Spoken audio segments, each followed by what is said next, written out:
Orioles off day on Monday means we open up the mailbag, answering your Orioles questions. Coming up on this episode of the Locked On Orioles podcast.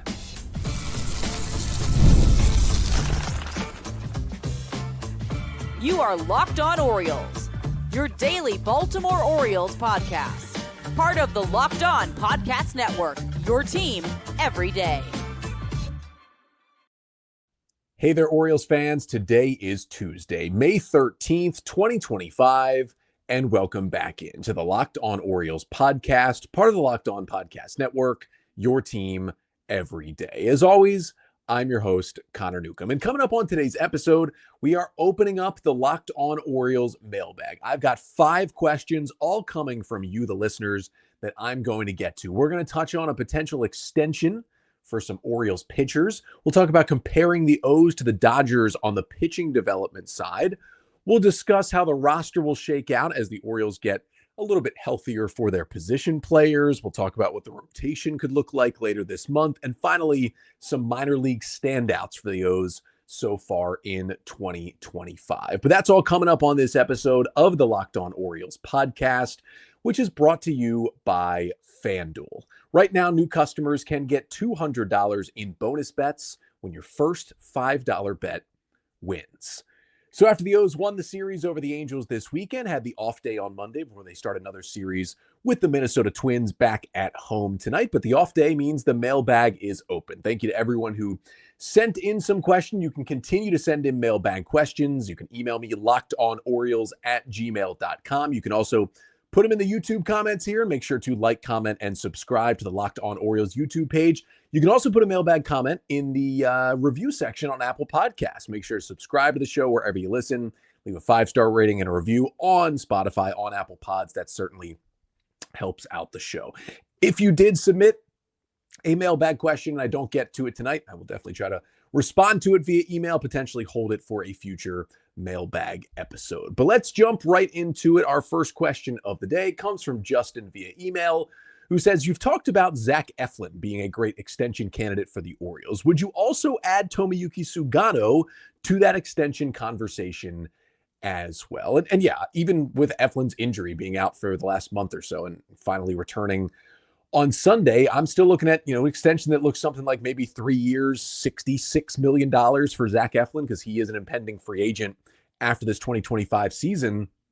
I don't know where the Orioles rotation would be over the last year without Zach Eflin. Like, this is a guy who fits perfectly. He's not the highest ceiling guy, but if he's your number 2 or number 3, you've probably got a great rotation going. I would love to bring back Zach Eflin. I know he's had some injury issues in his career, but a lot of them were lower body injuries, not as much arm stuff. This is more of like the lat injury that he had this year, and it didn't keep him out for too long. I am very in on extending Zach Eflin, but honestly, I'm coming around on Tomoyuki Sugano. Now, Sugano's been great, but again, he is 35 and Eflin is 31. That 4-year difference is a huge change. If you gave Zach Eflin a 3-year extension, even at the end of it, he wouldn't be as old as Sugano is right now. So it's something you certainly think about, and it's a risk to extend a 35-year-old who has made 8 starts in Major League Baseball. But if he keeps pitching like this, and he likes pitching in Baltimore and would take something like a 2-year, $30 to $35 million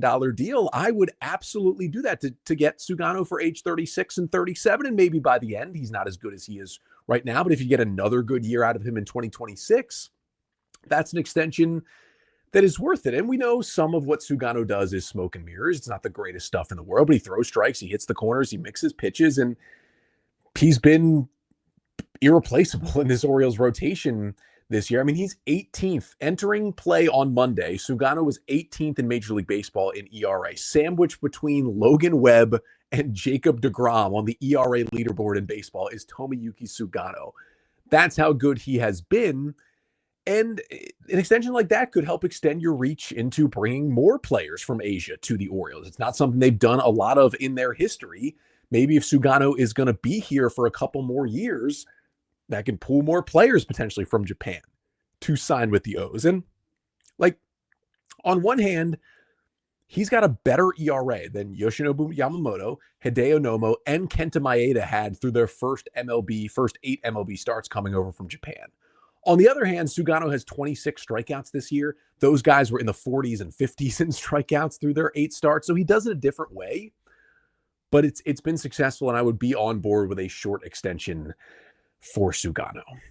Second question, we keep it on the pitching side. The Dodgers have 10 pitchers on the injured list and still find success. I don't know if they have exactly 10, but it kind of feels like that at all times. Chayce's question via email is, what do the Orioles need to do to mimic the Dodgers' success on the pitching side? And the question was kind of like, do they have to do it via development, or do they have to do it via big spending? And I compiled a list of the homegrown pitchers drafted and developed by the Dodgers that have made some sort of contribution as a starting pitcher for the Dodgers over the past couple of years, even if it's a couple of starts. Tony Gonsolin, Dustin May, Landon Knack, Kyle Hurt, River Ryan, Emmett Sheehan, Gavin Stone, Ben Kasparius, Michael Grove, all of these guys who have helped the Dodgers. And most of those guys have spent some legit time on the injured list. A good chunk of those guys are currently on the injured list with long-term injuries, but that is an impressive group of starters to develop, even if the Dodgers have had more pitching injuries than basically any team in baseball. And we know there's a lot of pitching injuries across the entire league for a multitude of reasons. It's been hitting the Orioles for the past couple of years. So the Dodgers, though, they also spend legitimate money to reinforce those young starters. And Roki Sasaki is kind of in his own category, but they obviously got Roki. They spent for Shohei Ohtani. They spent for Yamamoto. They spent for Blake Snell, who've been brought in on big contracts. They got Clayton Kershaw coming back every single year. He's kind of building himself up in the minors right now as well. And even with David Rubenstein, like, the Orioles are not going to spend to the insane level the Dodgers have, but they could get themselves into a top 5 payroll with Rubenstein. He's one of the richest owners right now. And honestly, the spending on the pitching, which the Orioles have not done, as we know, no multi-year deal to a free agent starting pitcher, even though they did make a competitive, longer offer to Corbin Burns this offseason, and they made some offers to guys like Blake Snell and others. That should be the easier part, is shelling out that money. They just have to be able to be willing to take on some risk in free agency with some of those starting pitchers and bring them in. You don't have to do the dirty work. You let another team develop a guy, he turns into a good pitcher, he becomes a free agent, you throw a bunch of money at him and get him to sign in Baltimore. That should be the easier part of this, if you're just willing to take a few more risks that Mike Elias in this front office just hasn't really been willing to over the past couple of years. Really, the harder part is the developmental side of this. Like, the Orioles have some guys coming along, Alex Pham, Braxton Bragg, Michael Ferret, all in Double-A Chesapeake at the moment, who are looking like they could be good starting pitchers in the big leagues a year or so from now, but they're not ready yet. And they have the group in Triple-A of Chayce McDermott, and obviously Cade Povich is up, and Brandon Young, and you can kind of throw Trevor Rogers in there, although he was obviously traded for and not developed by the Orioles. But they have some guys who they can turn to right now, but it's not this stable of arms that continuously is coming through. And some of that is because the Orioles have just been better at developing hitters than pitchers. And a lot of it has also been they have not drafted a lot of pitchers high in the draft. They've mostly gone with hitters. Now, they've brought in some pitchers and developed them, Kyle Bradish being the big one, Dean Kramer. I mean, even though Grayson Rodriguez was drafted in 2018, Elias took over that November. Their team basically fully developed Grayson Rodriguez into a big leaguer. So they have guys on their list that they've gotten there, but they haven't been as aggressive as teams like the Dodgers have to have this stable of arms coming through. And it's obviously hurting them right now. Now, they used other ways to bring in depth, and somehow all of that depth got injured in March and April. And that's why the Orioles were in the position they were in with the rotation here early this year. But some more developed guys in AAA ready to go would have helped. Now, it stinks that McDermott and Rogers got hurt and Young wasn't great, and then he got hurt, and that was a tough break. But you'd like to have 2 or 3 more guys sitting around in Norfolk who are more than just a Kyle Brinovich, right? Or a little further along than a Cameron Weston, who is in AAA right now and are ready to go. And that just didn't match up right now for the Orioles. So they need to do both. They need to do the spending and the developing if they want to catch up with the Dodgers on pitching development. But really, again, the spending should be the easy part. The harder part is going to be investing more resources in those pitchers and getting more of these guys who, I mean, the pitching development has gotten so much better. There's a lot of talent really in high A and Double-A right now. There is so much potential future starting pitching talent, but none of that is going to be ready for the big leagues in 2025. And a lot of it maybe not even in 2026. So you got to keep that thing churning and be able to supplement it with spending the money now And then hopefully down the road, it turns into more of an arm factory, like the Orioles have been a bat factory, just developing these hitters over the past couple of years. Got some more questions to get to, though. Coming up next, we'll kind of talk about the Orioles roster as this team gets healthier. What will it look like on the hitting side? What will it look like on the starting pitching side as guys, it's already started over the weekend, but guys really start to finally come off the injured list. But first, this episode of the Locked On Orioles podcast is brought to you by FanDuel. The NBA playoffs are in full swing, and every night delivers highlight-worthy performances, major momentum shifts, and can't-miss moments. Whether it's a game-winning shot or a breakout player, there's never been a better time to get in on the action. And FanDuel makes it easy to stay in the game before tip-off and live. With player props, performance trends, and same-game parlays, fans have more ways than ever to play smart and to win big. Now, when I'm looking at FanDuel right now, honestly, I'm seeing the Knicks on Monday night take a 3-1 lead over the Celtics. I'm not the biggest NBA fan, but I'm pretty sure the Celtics are a good bit better than the Knicks. You can get some real good value on FanDuel to take a wager on the Celtics coming back to win that series from being down 3-1. And if you're new to FanDuel, it is the perfect time to sign up. Head to FanDuel.com and place your first $5 bet. If it wins, you'll get $200 in bonus bets. Make every moment more with FanDuel, an official sports betting partner of the NBA.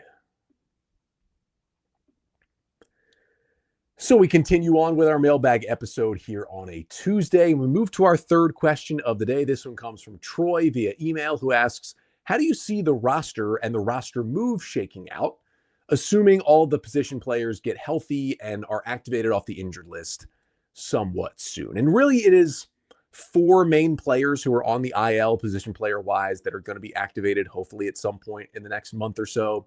That's Ramon Urias, Jordan Westburg, Colton Cowser, and Gary Sanchez. Now, Gary Sanchez is the easy one, right? Maverick Handley gets optioned back to AAA. Sanchez gets back in his spot as the backup catcher. We kind of haven't really gotten an update on Gary Sanchez and that wrist injury since he went on the injured list a couple of weeks ago, so we will see what happens there. The talk for Brandon Hyde over the weekend that Ramon Urias could be back as soon as today against Minnesota with that hamstring issue.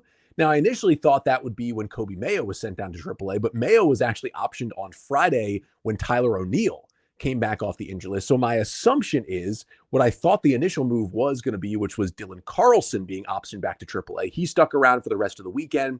I'm guessing when Urias comes back Tuesday, it will be Carlson that goes back to Norfolk. Now, the next guy up would be Jordan Westburg. And as well as Emmanuel Rivera is playing at third base right now, that kind of took the job from Kobe Mayo, and with Westburg and Urias both on the IL, Rivera's doing the exact same thing he did down the stretch last year. He kind of came over on waivers, fell into a starting third base role, and didn't give it up until the starters got healthy. And the starters are going to get healthy, right? Urias is back this week. The hope is that Jordan Westburg goes on a rehab assignment at the end of this week. So maybe at some point later next week, Westburg is also back off the injury list with his hamstring issue. If you've got both of those guys back, you're just not going to roster Emmanuel Rivera. Even if he's hitting, the track record, obviously, and the talent is just so much better for Urias and Westburg. You're not going to hold 3 third basemen on the roster, and Rivera is out of options. You probably don't want to DFA him, but it's something that's going to happen, even if he continues to hit. So I really do think, again, even though he's hitting over 400 right now since being called back up, Emmanuel Rivera would be that DFA. Maybe not for Urias today, but once Westburg comes back, maybe at the end of next week, and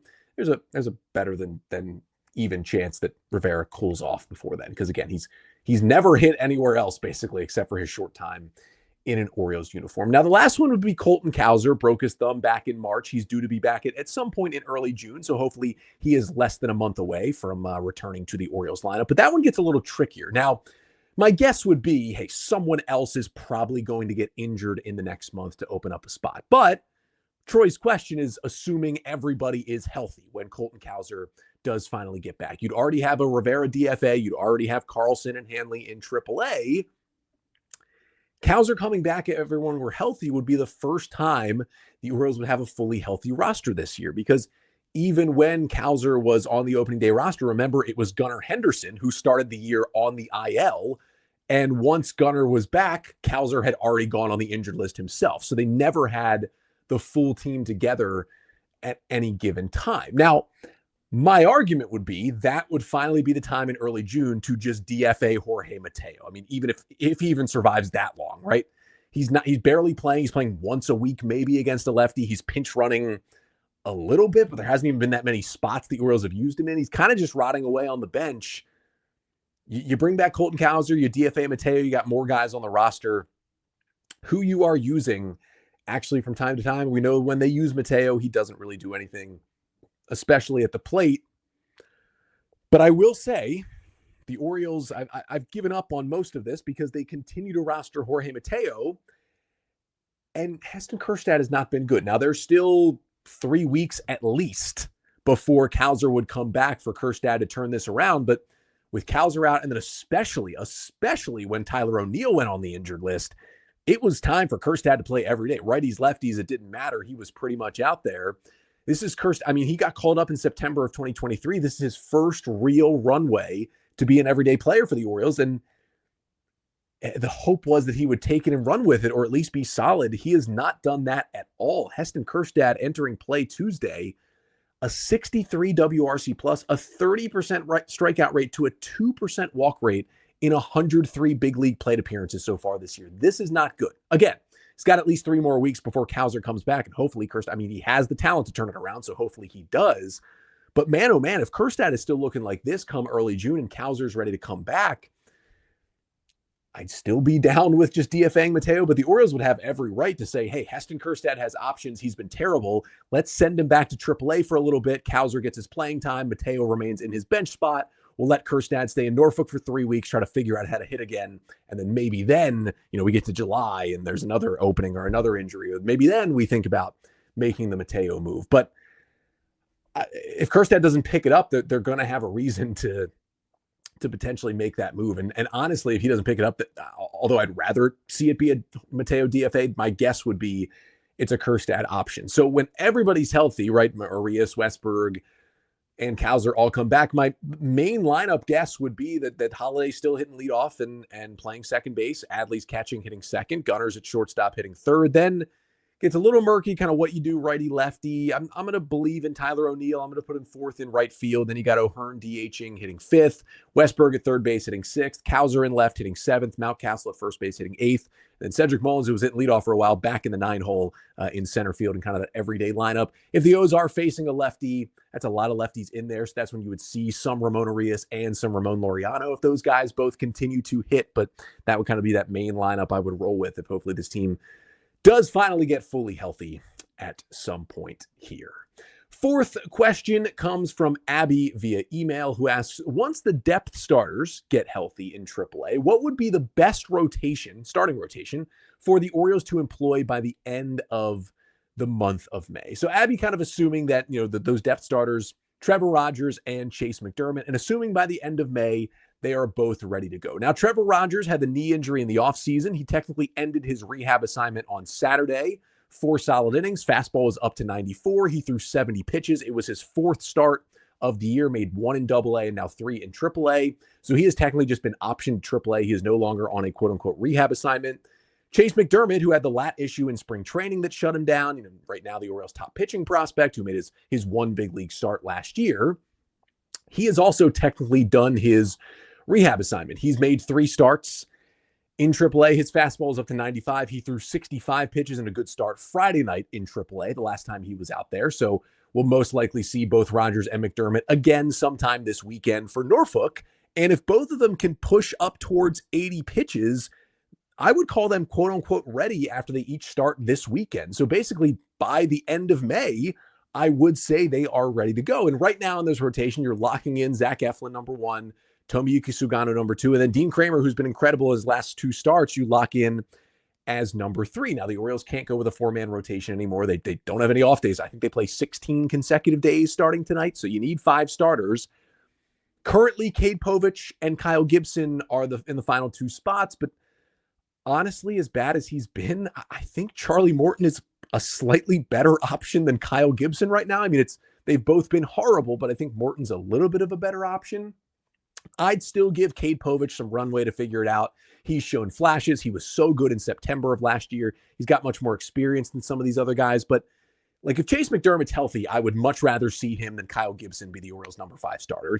It's a much higher ceiling, especially because the O's have gotten basically nothing from Gibson in 3 starts and not a lot from Charlie Morton either throughout this year. I'd like to see McDermott in that role. I mean, I'd even like Trevor Rogers is going to start some games for the Orioles at some point this year. It's just going to happen. I'd rather go to McDermott first. He's just the better pitcher, but Rogers could get that chance as well. My guess for the end of May is going to be it is Eflin, Sugano, Kramer, Povich. And then my guess is actually going to be that Rogers is in that number 5 spot. They kind of ease McDermott in a little bit more because there's more riding on him as a higher pitching prospect in this system. But I think Rogers will come up quicker just because he has much more big league experience. And kind of if Morton keeps struggling, if Gibson keeps struggling, you might just DFA Kyle Gibson, keep Morton in the bullpen and go to Trevor Rogers as your number 5 starter at some point by the end of the month. But we've got one more question to get to coming up next, a question about the minor leagues. We haven't talked about the minors a whole lot yet, but there's been some pretty cool performances by some Orioles prospects. We'll talk about who has stuck out over the first month or so of the minor league season. That is coming up next.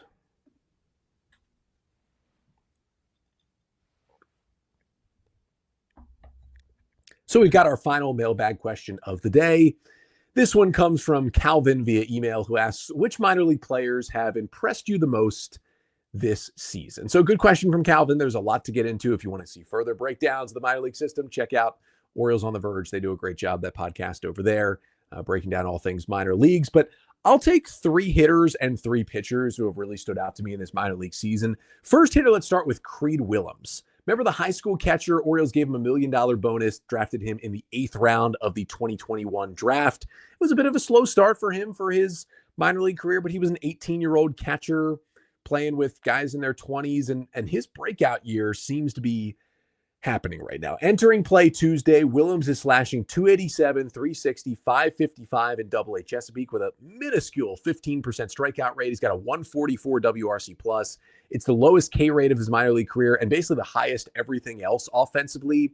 He's mashing home runs. He's putting the ball in play. He's turning into something right now. And I know he's been in the system for a little while, but Willems is only 21 years old and he's handling a good pitching staff in Double-A at the moment.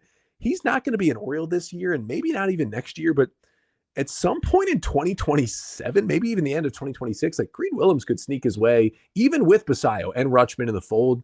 Creed Willems is looking like a good pick at this point. He's really developing well. Next hitter would be Judd Fabian. He's in AAA right now. He's a fairly consensus top 10 to 15 prospect in the Orioles system. He was the competitive balance round B pick, 67th overall by the Orioles out of Florida in 2022, right-handed hitting center fielder, elite defender. He's continued that. He's hitting only 205, but hitting for some power again. So he has a 106 WRC plus in AAA. But the big thing with Fabian is it's just been these extremely high strikeout rates throughout college and throughout the minor leagues as he still continued to climb the Orioles system and get to AAA late last year. But what's been great this year is even though his strikeout rate is still high, his 25% strikeout rate this year is his lowest since he was in single A Delmarva. That is still a high strikeout rate to have in AAA, but it's nothing like the mid-30s strikeout rates he was running that are basically just unplayable over the past couple of years. This is a good sign. He's knocking on the door of the big leagues. We may see it at some point this year. And then the last guy I want to talk about is someone I basically hadn't heard of before this year. That is 20-year-old catcher Yasmil Boucher, who was part of the 2021 international signing class. He was out of Venezuela, a teenage catcher back then at age 16. And, he was a good hitter in rookie ball, good hitter, the Dominican Summer League and then the FCL. And he finally came to full season ball this year, beginning the year with the Delmarva Shorebirds in Low A. And he's just having the best offensive season of his career in the first time he's playing full season ball. 292 average, 433 on base is, I think, a top 3 on base percentage in the entire system right now. He's got a 167 WRC plus. He's running an 18% walk rate, just a 20% strikeout rate. As a catcher in Delmarva, not a lot else going well in Delmarva right now. Like a name to watch down there, down by the shore. Let's turn it to the pitchers. I want to talk through 3 pitchers that have really looked real good this year before we finish up this episode. The first one I think even the more casual fans who don't follow the minors as much, you're probably starting to hear this name a little bit, and not because it's the same name of, unfortunately, a Confederate general. I do have some questions for this gentleman's parents, but besides that, Braxton Bragg has just been incredible. Right-handed pitcher, 8th round pick by the Orioles in 2023 out of Dallas Baptist. He is just rocketing up this system right now. He's got a 0.80 ERA in 33 and 2/3 innings between Aberdeen and AA Chesapeake. And since getting called up to AA, he's thrown 17 and a third innings. He's got a 1.56 ERA. He's got 29 strikeouts to 5 walks for the 24-year-old right-hander. The stuff looks great. He is pounding the strike zone. We're talking about, this pitching development. Braxton Bragg is looking like one of them. The Orioles are really developing into a good starting pitcher. He threw like 7 innings in a start. I think it was in Aberdeen earlier in the year, 7 scoreless. He was great. Could this be a pitcher, he's already 24, that they can fast track to the big leagues? Like at some point, if he keeps pitching like this in Chesapeake, why not have him in Norfolk by the second half this year? And if that's going well, why not have him knocking on the door of the big leagues by the end of the season? It's not completely out of the question if the Orioles still need pitching with as well as Braxton Bragg is going right now. Second one is former Locked On Orioles podcast guest Keegan Gillies, who was a 15th round selection in 2021 out of Tulane. He's an older pitcher, pitched for 5 years in college. He's a right-handed reliever. He's now 27 years old. For some reason, he's still in AA, where he's been for a couple of years. This guy should absolutely be in AAA. He's got the stuff, high 90s to 100 fastball, devastating splitter, good breaking ball. Like he's got the stuff to be there. 14 and 2/3 innings in AA as the Chesapeake closer, 2 runs, 17 strikeouts to 1 walk. I mean, it's unfair for AA hitters to be facing him right now. Just put him in the Tides bullpen, let it eat. Let's get some data on his pitches in AAA and see if he really can be kind of a late bloomer reliever for this Orioles bullpen at some point. And then the last guy is also someone similar to Boucher, who kind of just jumped out of nowhere. This is 23-year-old right-hander Cohen Aiken, who was a 14th round pick by the Orioles last year out of a small college. He started this year in Low A Delmarva, dominated, got called up to High A Aberdeen, dominated, and now he is already in AA Chesapeake. It took him a month to go from Low A to High A to AA. Overall, he's got a 2.3 ERA in 27 innings, and in 2 outings in AA since getting called up, he's allowed just 1 earned run in 8 1/3 innings of work. He had 1 start of 4 1/3 innings, and they had 1 bulk relief appearance the other night of 4 scoreless innings. I don't exactly know what the stuff looks like. It's not big strikeout numbers either, so I got to get a closer look at Cohen Aiken. I've kind of seen some highlights of what he's done in AA, but if you're just rolling through the system like that as a 23-year-old righty, keep your eye on Cohen Aiken. 14th round selection out of a nowhere college, and a year later he's in AA. That is certainly something to watch. Hey, if this major league team continues to move in the wrong direction, we're going to probably be talking more and more about the Orioles minor leagues and the prospects as this season goes on the podcast. But wanted to, here on May 13th, kind of check in really for the first time at the Orioles system to see some of the big performers about a month and change into the minor league system. That'll do it for today's episode. Orioles, after the off day on Monday, are back in action on Tuesday. They are back at home after the road trip, and they're seeing the same Minnesota Twins team that just swept them in Minneapolis last week. It was another 3-game series, and it starts tonight, 6:35 p.m. Eastern time on MASN 2. Simeon Woods Richardson, the right-hander, will take the ball for the Twins. He's got a 4.01 ERA. His last start was against the Orioles, 4 2/3 innings, 2 runs, 5 hits, 1 strikeout, and 1 walk. And they will face Cade Povich, the former Twins prospect, who has a 5.55 ERA in 7 starts this year. He started against Minnesota last week, 6 innings, 5 runs, 6 hits, 4 Ks, and no walks, but it was a weird start.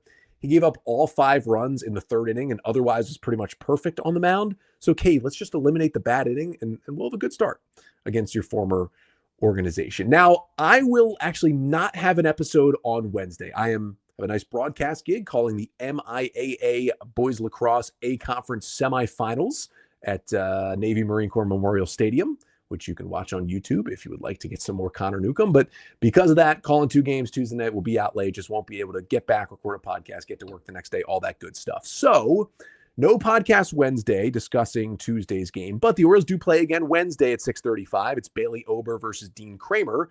The Minnesota Twins, who have won 8 in a row, are now back over 500 at 21-20, are red hot. We'll see if the O's can pick it up. I will have an episode on Thursday. It'll be recapping games 1 and 2 of this series between the Orioles and the Twins. But until then, I'm Connor Newcomb, and this has been the Locked On Orioles podcast, part of the Locked On Podcast Network. Your team every day.